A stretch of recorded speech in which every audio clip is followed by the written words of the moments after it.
세상에서 가장 똑똑한 사람들도 과연 사기를 당할까요? 네, 그것도 아주 크게 당합니다. 오늘 이야기는 바로 그 권위와 신뢰라는 함정에 빠진 엘리트들에 대한 이야기입니다. 자, 여기 두 사람이 있습니다. 한 명은 월스트리트의 살아있는 전설, 다른 한 명은 세상을 바꾼 과학의 아버지.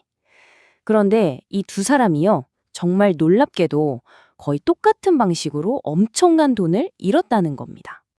아니 대체 어떻게 이런 일이 가능했을까요? 어떻게 이렇게 명석한 사람들이 속수무책으로 당할 수 있었을까요?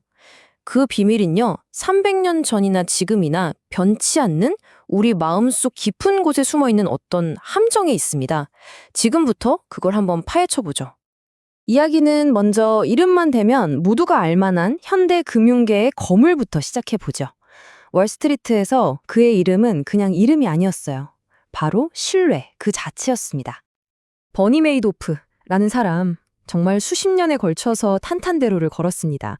자기 회사를 세우고 결국에는 나스닥 의장 자리까지 올랐으니까요. 이건 뭐 월스트리트의 왕이나 다름없었죠.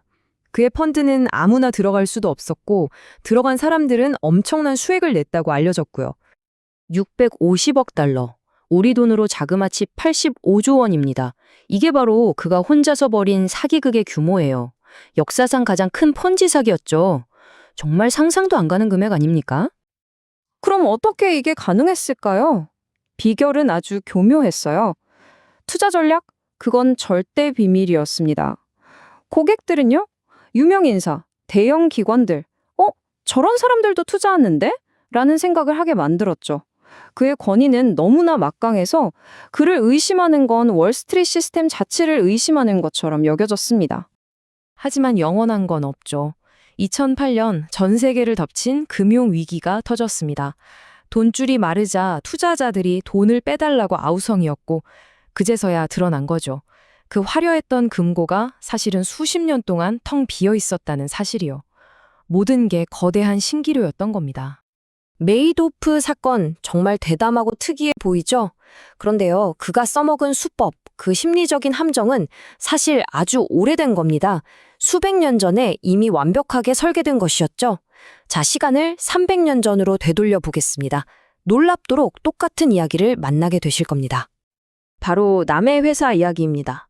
이 회사는 투자자들에게 정말 달콤한 약속을 했어요. 남아메리카의 무한한 부를 독점하게 해주겠다고요. 더 대단한 건 이걸 영국 정부가 보증했다는 겁니다.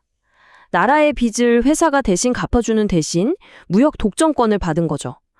이건 뭐 나라가 보장하는 대박 기회처럼 보이지 않았겠어요? 자, 1720년 1월, 남의 회사 주가는 128파운드에서 시작합니다. 괜찮은 출발이었죠? 그런데 믿어지세요? 불과 6개월 뒤입니다. 주가가 1,050파운드까지 치솟습니다. 800%가 넘게 폭등한 거예요. 귀족, 상인, 일반 서민 할 것 없이 그냥 모두가 이 광란의 파티에 뛰어들었습니다. 하지만 문제는 약속했던 그 어마어마한 무역 수익이라는 게 사실 거의 없었다는 겁니다. 주가를 떠받칠 실체가 없으니 어떻게 되겠어요? 결국 거품은 터졌고 하룻밤 사이에 수많은 사람들이 전 재산을 날렸습니다. 정말 끔찍한 비극이었죠. 그리고 이 비극의 한가운데 바로 그 아이작 뉴턴이 있었습니다. 만유인력의 법칙을 발견한 인류 역사상 가장 위대한 천재 중 한 명이죠. 그조차 이 광풍에 휩쓸려 막대한 돈을 잃고는 이런 말을 남겼습니다. 나는 천체의 움직임은 계산할 수 있지만 인간의 광기는 도저히 계산할 수가 없구나. 이게 바로 이 문제의 핵심을 꿰뚫는 말입니다. 자, 이제 좀 보이시나요? 300년의 시간 차이가 있지만 메이도프 사건과 남의 버블, 이 두 사건을 나란히 놓고 보면요. 그 속임수의 구조가 소름 돋을 정도로 똑같다는 걸 알 수 있습니다. 한번 보세요. 권위의 원천. 메이도프는 나스닥 의장이라는 타이틀을, 남의 회사는 영국 정부의 보증을 내세웠죠. 약속은 어땠나요? 둘 다 너무 좋아서 믿기 힘든 수익을 약속했습니다. 사람들을 끌어들인 심리적 미끼는요, 바로 나만 뒤처지면 어떡하지 하는 공포, 즉 포모와 탐욕이었죠.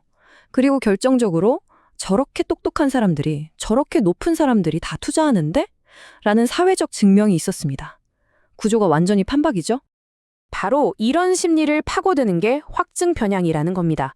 이게 뭐냐면요. 일단 내가 어떤 결정을 내리고 나면 우리 뇌는 그 결정이 맞았다는 증거만 필사적으로 찾아다니는 거예요. 반대되는 정보는 애써 무시하면서요.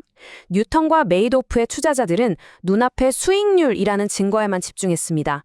투자 방식이 비밀에 쌓여있든 약속된 무역이 실체가 없든 이런 명백한 위험 신호들은 그냥 못 본 척했던 거죠. 자, 그럼 이제 이 함정의 무서움을 알았으니 가장 중요한 질문이 남았죠. 어떻게 하면 이런 보이지 않는 함정으로부터 우리 자신을 지킬 수 있을까요?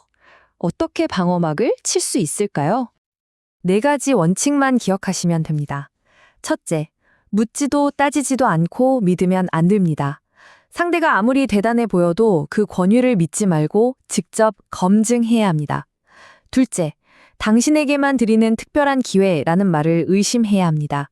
아니, 이렇게 좋은 걸 왜 나한테? 이 질문을 꼭 던져봐야 해요. 셋째, 시장이 오르든 내리든 상관없이 안정적으로 높은 수익을 준다? 이건 거의 100% 위험 신호입니다. 세상에 그런 건 없을거든요. 마지막으로 우리를 흥분시키는 그럴듯한 이야기와 차가운 숫자를 반드시 분리해서 봐야 합니다.